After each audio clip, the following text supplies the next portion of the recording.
Aloha. Welcome to Think Tech Hawaii's Education Movers, Shakers, and Reformers. Interviews with people who have special insights into education from preschool all the way through adult education. I'm Jim Shawn, your host. We're live streaming every Wednesday at noon, also posted on YouTube and the Hawaii Educational Policy Center. My guest today is a long-term colleague who has been around the legislature. He's a consultant for nonprofits. And Donald Koelper, welcome to the show. Well, thank you for having me. And the reason why you're on this show is because many people don't realize how important the nonprofits are in education. Every charter school has a parallel nonprofit. The preschools are all nonprofits.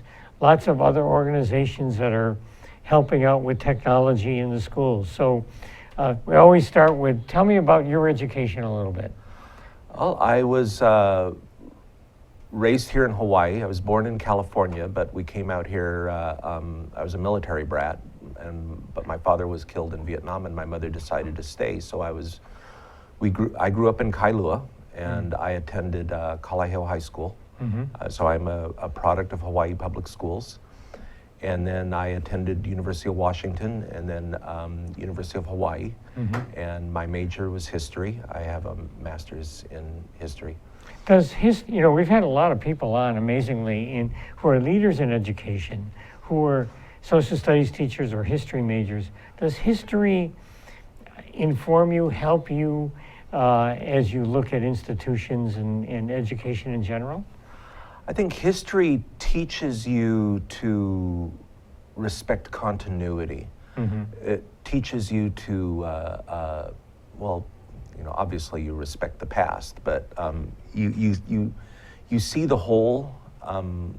We don't necessarily look at things in silos the way that other traditional academic pursuits might, especially like in the sciences where physics, chemistry, and sometimes never the twain shall meet. History teaches you to look at the whole and also teaches you to respect long-term implications over the idea that actions do have consequences. Whether those are good or bad is beside the point, but actions do have consequences. And we need to consider consequences when we contemplate taking a course of action. So education, from a historian's point of view, is not just a little silo. It's part of a much bigger matrix of what has gone on and what is going on. Yeah, well, education builds upon our past. What we've learned before us, what our predecessors, our forebears, ancestors learned before us. It builds upon a body of knowledge that hopefully we can add to it while we're here on this earth and contribute to hopefully the well-being of future generations. And that's where I think we that's, I said, as a history major and somebody who still dabbles in it, and I do respect it and I enjoy the field, but you need to look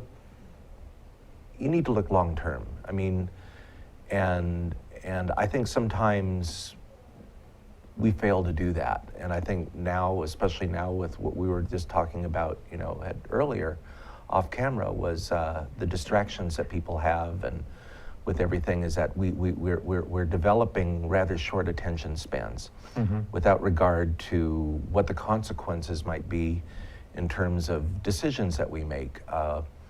We want things done now. We expect results now, but in reality, that's not necessarily going to happen, nor should it. And in that regard, when we look at things like that, we should be careful what we wish for, because we might get it, and then we realize that, well, maybe we shouldn't have asked for it. Now, you've been around government in many different contexts, as well as a consultant to many nonprofits. Oh yeah, right? I worked for you. Yeah, so we worked in the same office. Let us say. Yeah. So let's talk a little bit about that nonprofit world that is not within government, but is kind of the concentric circles around it. Many people think of nonprofits as these, we're not really sure about them. We don't trust them. What's the nonprofit world look like to you? The nonprofit world, in many respects, is an extension of government, and I don't mean that in a bad way. I think government, in many respects, people who have, and maybe especially over the last 30 years, people have become overly critical of government. I mean, President Reagan used to famously quip that government is the problem, not the solution. And I take an opposite view of that. I think that government, when it's efficient and well run and you have good people in it, is an asset and is part of the solution on there. Now, that said, government can't do everything, nor do we want government to do everything. Mm-hmm. That's where the nonprofit world comes in on there. Nonprofits are in many instances, and especially with the groups that I have worked with and have had the privilege of working with, are more local. They're embedded in their communities. More than anything else, they know their communities far better than government could ever, be in government as a whole. For example, here in Honolulu, I mean, I've worked with groups with nonprofits on Molokai. I've worked with them over in East Hawaii and West Hawaii. They know their communities in ways that government really can't. We look at it over here, and so we see it, and we can't help. Those of us who live on Oahu can't help sometimes but be Oahu-centric, and yes. I think sometimes we're overly Oahu-centric. We see everything through that prism, and without really taking into account that sometimes solutions need to come from the communities themselves, and we need to listen more to, especially on the neighbor islands, we need to listen more to local communities. As an example, and this doesn't have anything necessarily to do with nonprofits, but when I was over on Molokai and working over there, there was a big thing about, cruise ships stopping there.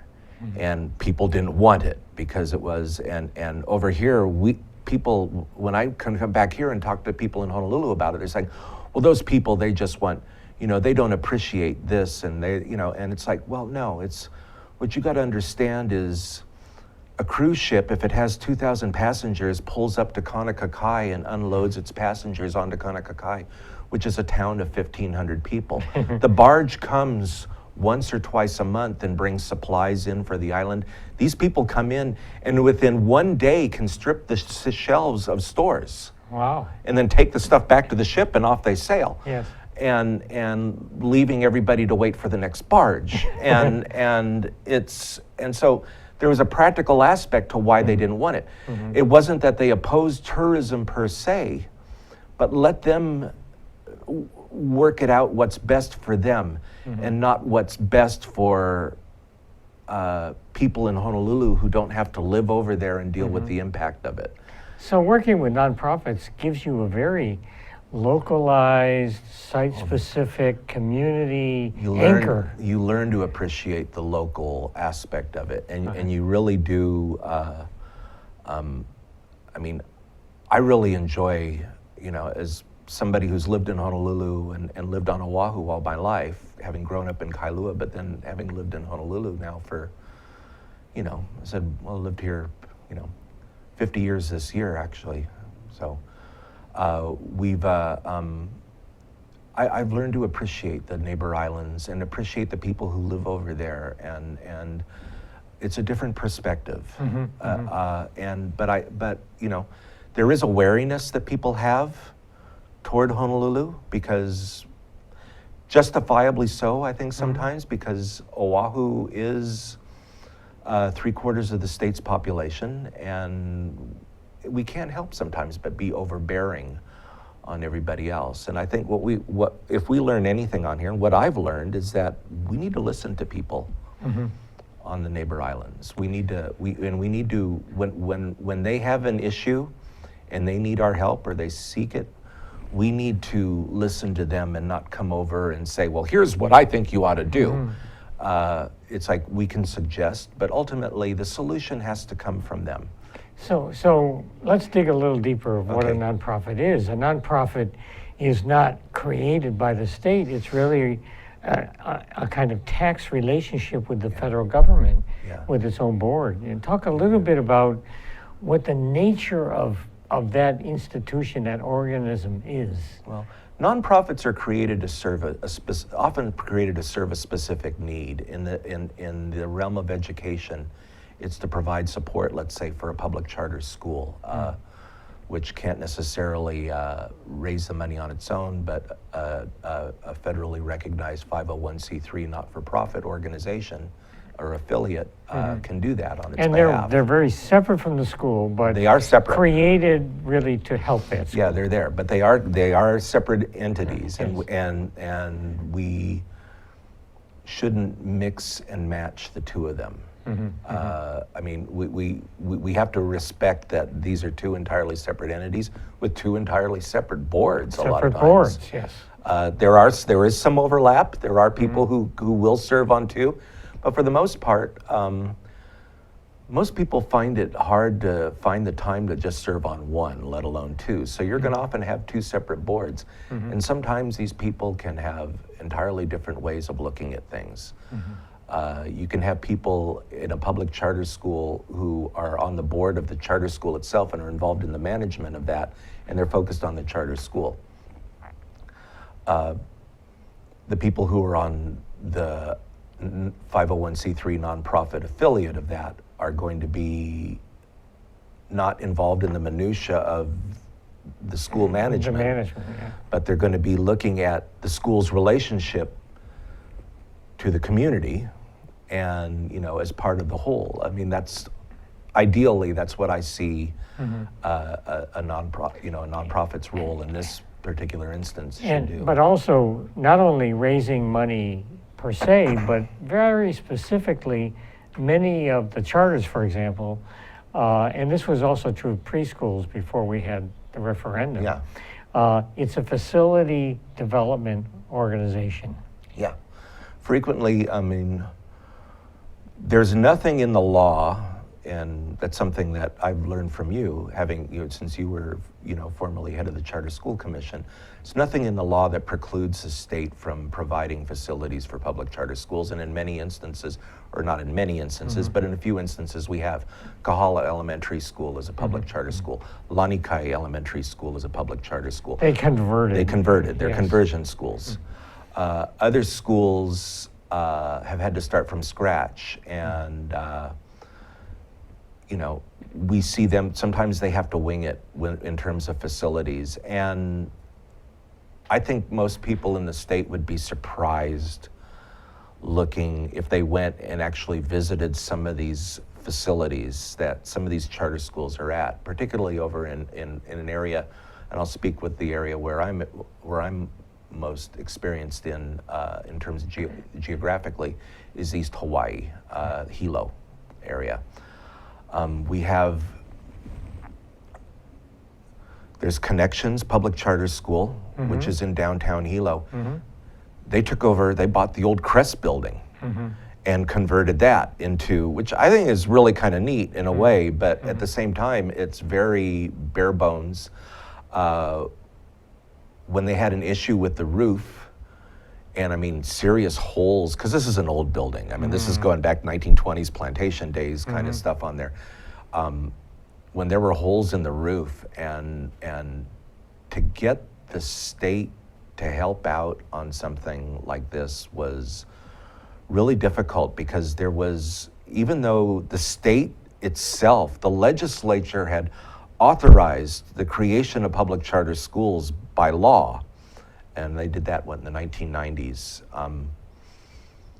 There's been just sometimes I sense an innate hostility toward our public charter schools within the legislature. Like, okay, well, we created you, but you're on your own. Okay, so when we come back in a minute, we're going to talk a little bit about the path that any nonprofit, like a charter affiliate, has to go through to get a grant in aid from the legislature. Very appropriate coming up because the ledge is just about to open in a couple of weeks. Just around the corner. So we're talking with Donald Koelper about nonprofits, fundraising, and we'll be back in 1 minute. Aloha! Hello, my name is Patrick Bratton. I'm host at Global Connections here at ThinkTech Hawaii. We broadcast live every Thursday at 1 p.m. We bring Hawaii to the world and the world to Hawaii, talking about international events and various things of interest to the audience. Please join me. I look forward to talking with you and having you get to meet some of my guests. Aloha. Hi, my name's Hillary Weinberg. I'm the host of The Whole Gamut on ThinkTech Hawaii. See us live every Tuesday at 1 p.m. or on our YouTube channel to hear us talk about world affairs from Hawaii and beyond. See you then. Hi, I'm Jay Fidel. That's Ted Ralston. You know, Ted is the host of Where the Road Leads. It shows every Friday from 4 to 5 p.m. It's about technology. It's about how people collaborating and solve problems with modern technology. It's where the road leads. We all know that. We should all be listening. Join us there, 4 to 5 p.m. every Friday. Now, what about that do you agree with? All of it. I knew he'd say that. Aloha. Say aloha. Aloha. Good.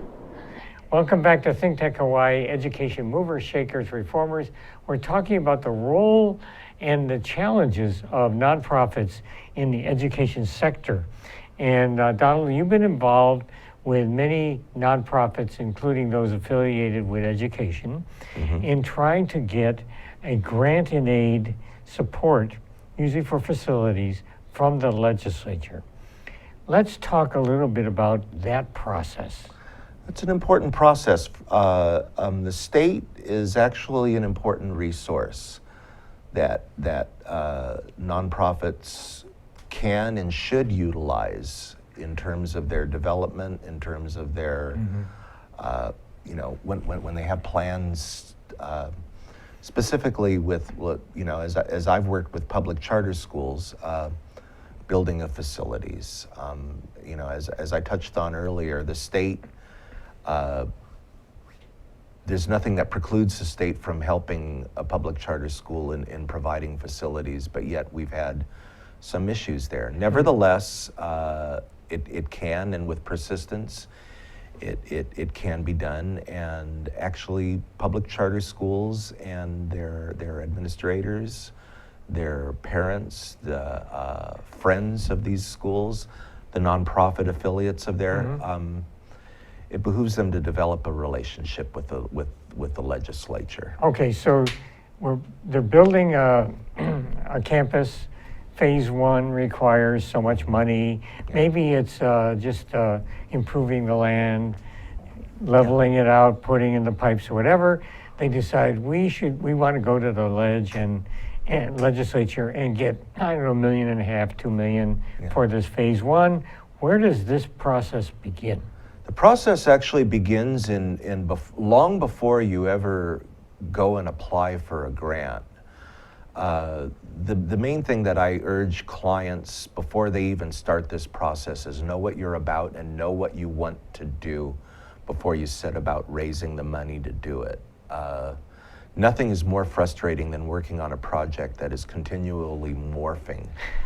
That is like, oh, well, we don't want to do that anymore, we want to do this. And I've worked on 1 or 2 of them that have gone, expanded, contracted, and it's hard. Because one thing that donors look for is continuity. And that's where I get back to like what we talked about from my major is history, is that I look at, there's continuity here, that there is consistency, that there is, for lack of a better word, predictability in what you're going to do. If they see an organization that is changing its plans almost, and I've So worked the with, mission becomes important, and the mission is very important. as understood among a whole bunch of people who may work at an institution but may never have a mission discussion. Yeah, and I think it's very important for everybody be on the same page when it comes to the mission. And this is where I said this type of discussion needs to take place long before a capital campaign is even envisioned for facilities. Know what you're about.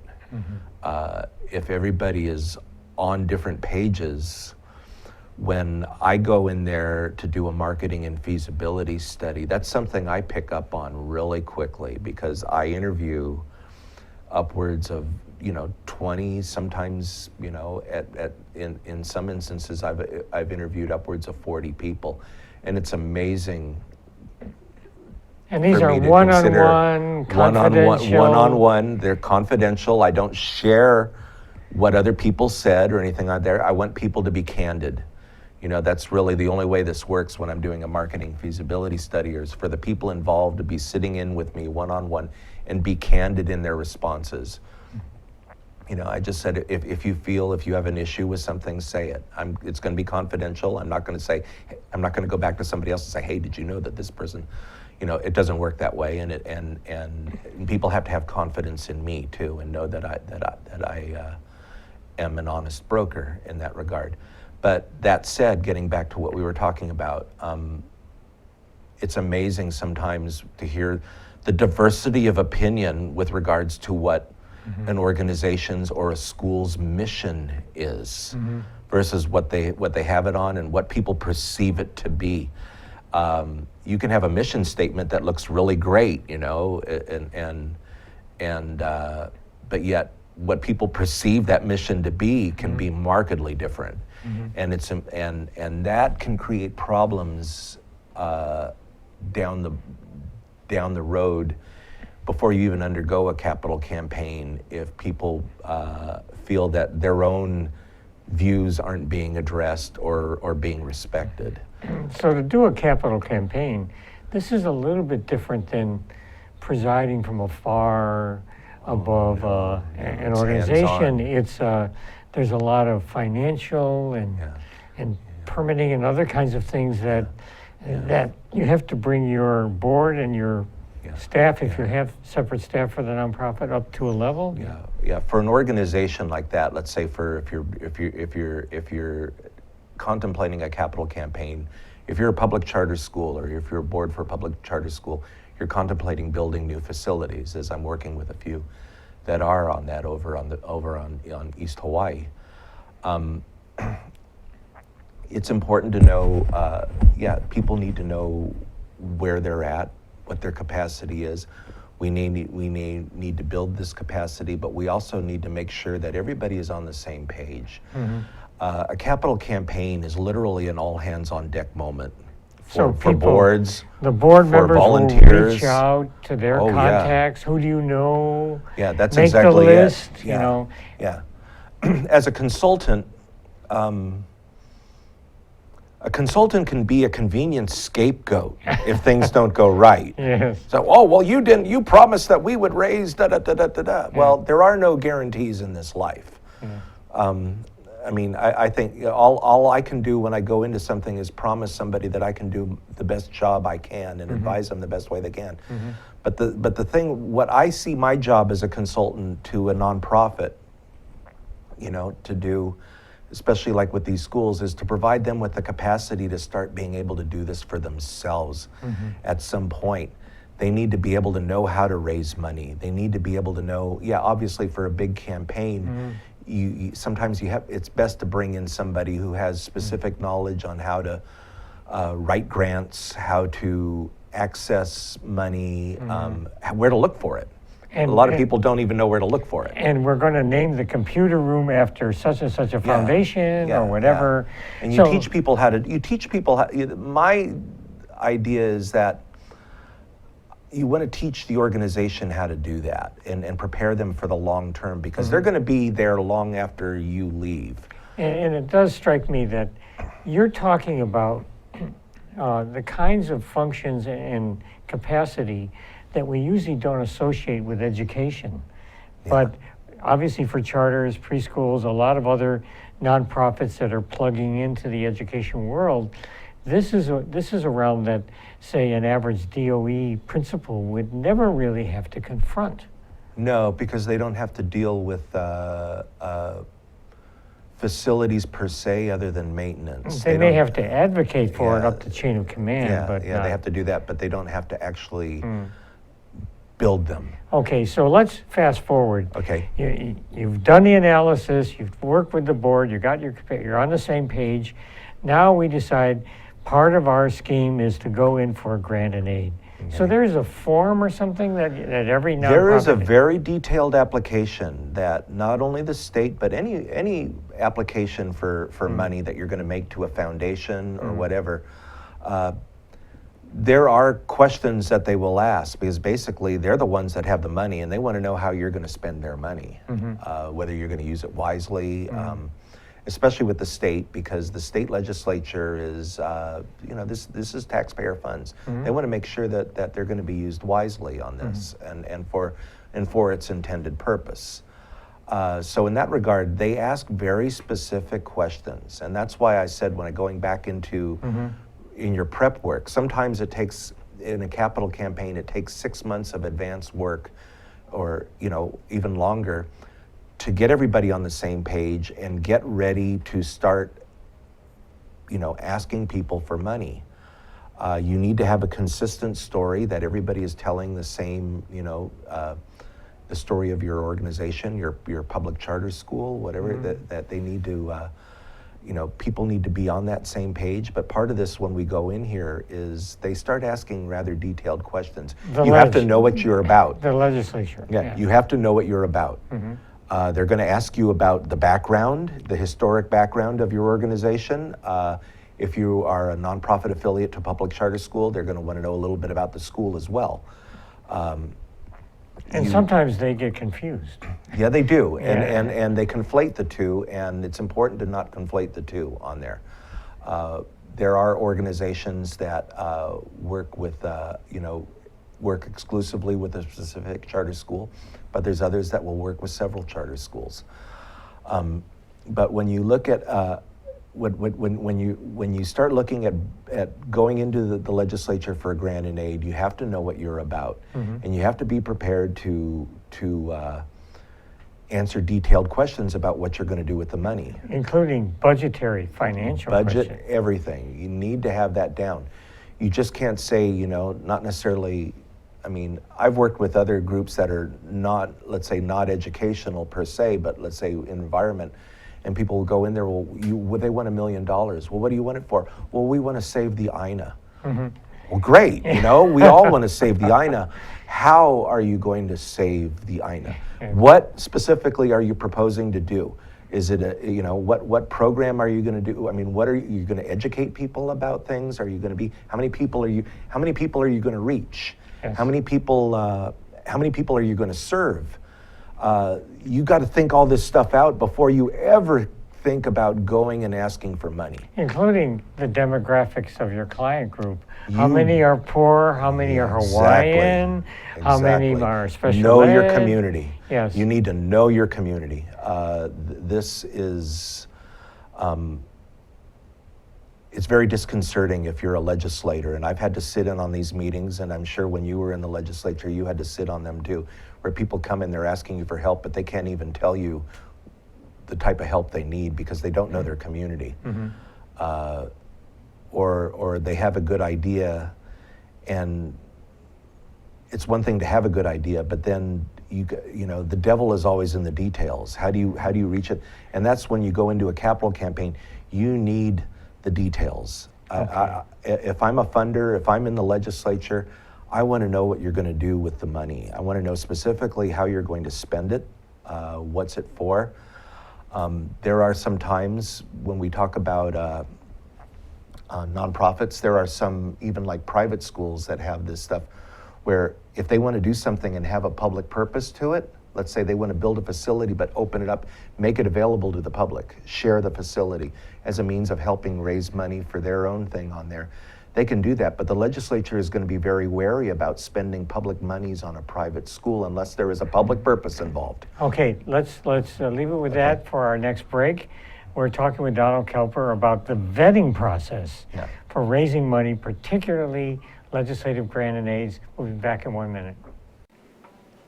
Aloha, my name is Justine Espiritu, and I co-host Hawaii Farmers Series with Matthew Johnson of Oahu Fresh.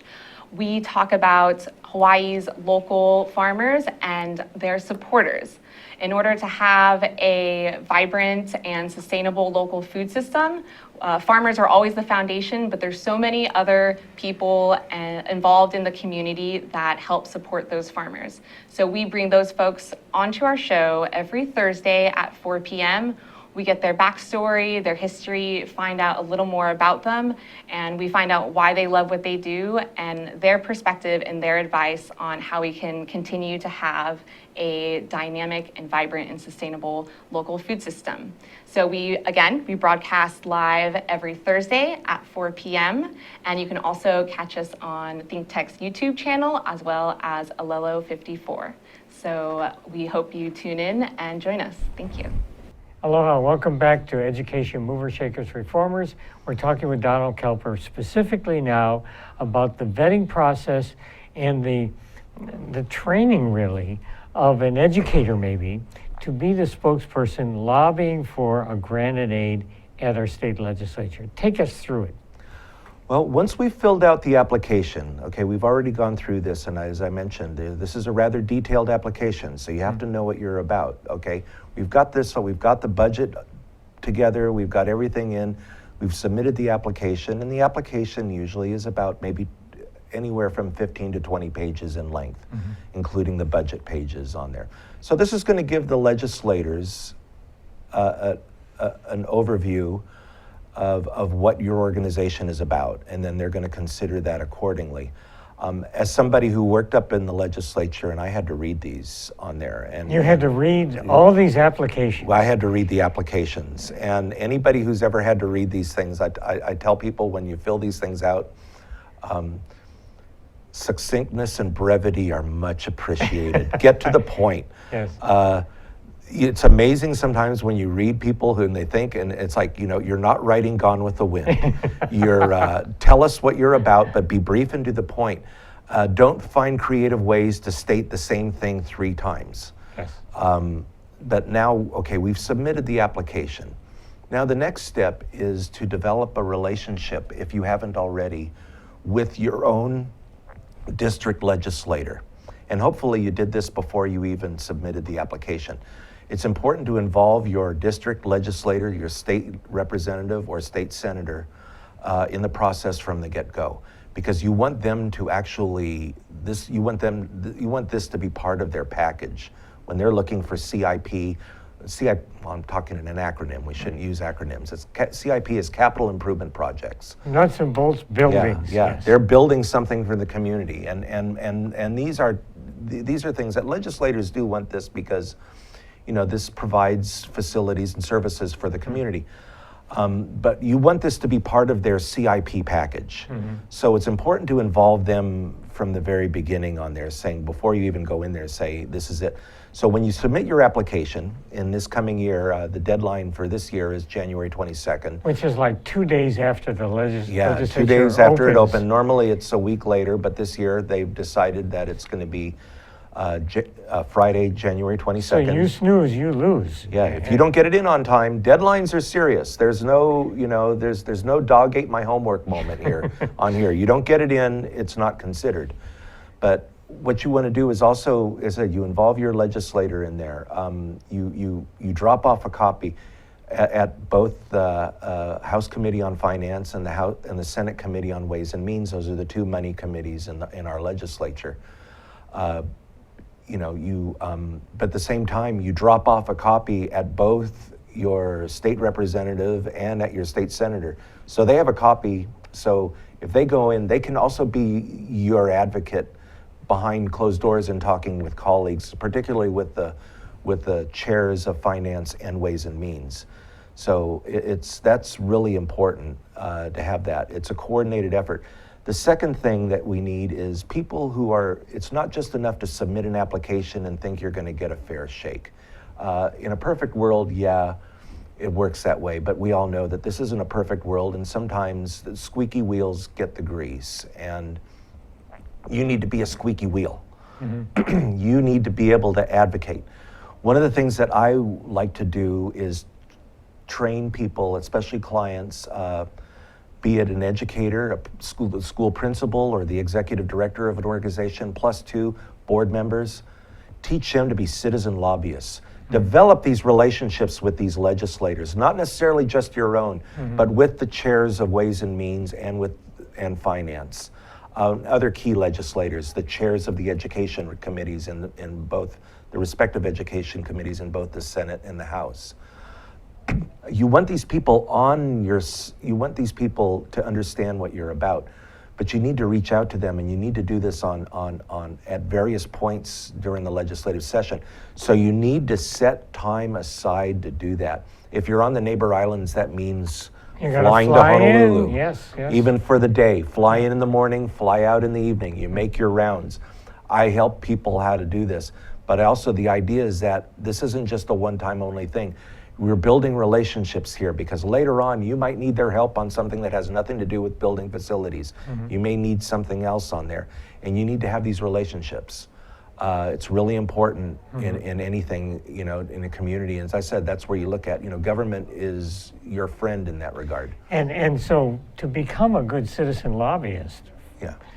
for a very specific purpose, something that you want, it's not just tell me about your school and go on for 40 minutes. You got 5 minutes. You've got at most, you've got 15 minutes. Yeah. When I go in and I book an appointment for somebody in there, I tell people, this will take no more than 15 minutes. You can sit there and shoot the breeze with them or whatever. If you want to spend 15 minutes shooting the breeze with them, that's your choice, but that's not going to be very effective. What you want to do is get in there, you make your pitch afterward. If they want to, if the legislator wants to talk more about this, or if they show an interest in something, take your cue from them on there.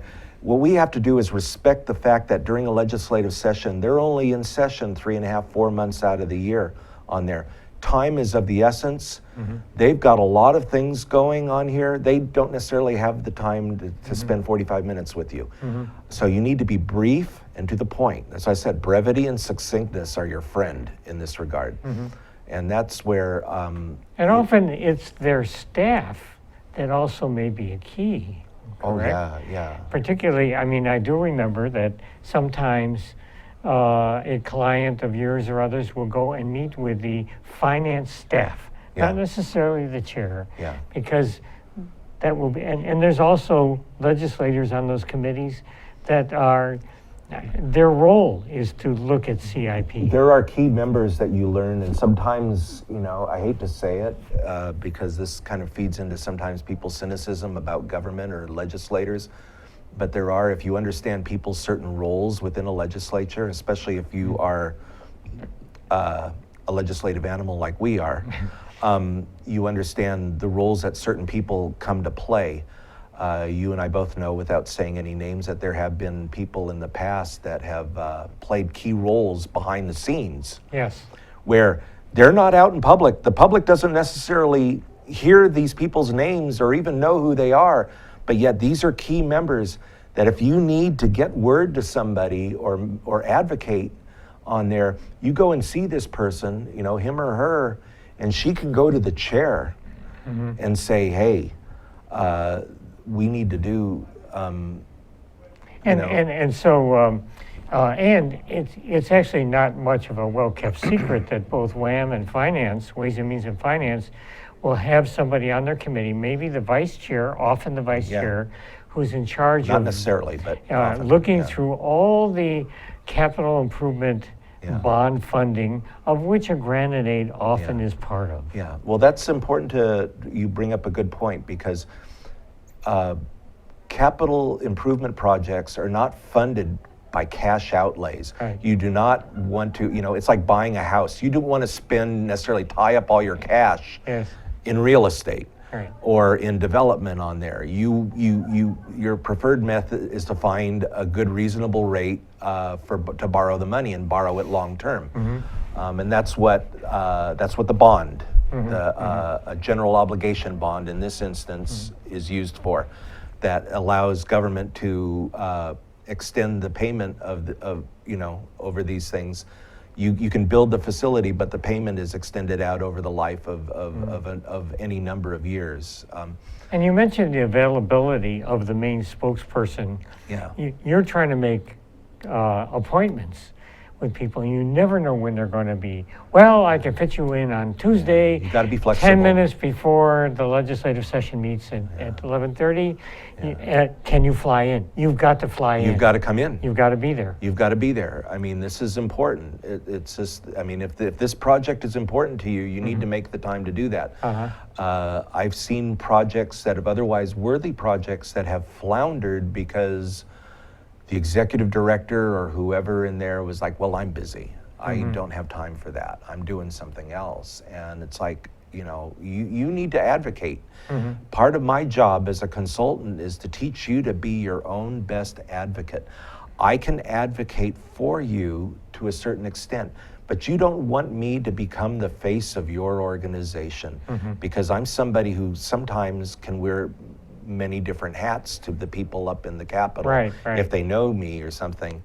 And having worked up there, and you see that, we know some longtime lobbyists when they come in there, and you can actually joke with them. Oh, what hat are you wearing today? Yes. It's, you know, you do not want me as a consultant to be the face of your organization. I want you to be your own best advocate. And that means very terse, the elevator speech. Yeah, and that means me teaching you how to do this. If I do my job right, this is a skill and something that will carry on long beyond my being there. Now, having been on many different roles at the ledge, in the ledge, right? It does sound, to me, looking objectively, is that the vetting process, the review, analysis, evaluation for a grant and aid may often be far more intense than a lot of other regular budget appropriations. They are. I think because this is one area where there is considerable detail there, and then when people are coming in, the legislators, if they have any questions, will ask pretty detailed questions. And as I said, that's why it's important for you to know what you're about. And when you have one or two spokespeople, or maybe several on there, they need to all be on the same page and be able to tell the same thing, and not tell three different things to the same legislator. It's, this is really important. So it's given a considerable amount of scrutiny on there. And after let's say you're successful, the last day of the session, they slap on the list of who gets funded. And you're on it. And you're on it. Whoop-de-doo. But that's not the end of the story. No, it's not. It's because Hawaii is a state. Our governor's office here is unique in the fact that it's one of the more powerful governor's offices in the entire country. They can hold funding. They can withhold the release of funding. Not release it at all. They cannot release it. I mean, if they feel that, if there is a cash shortfall or for whatever reason, they have the discretion to not release the money, even though the legislature may have appropriated it. Now, it's important to understand, let's say you get your grant here, it's approved.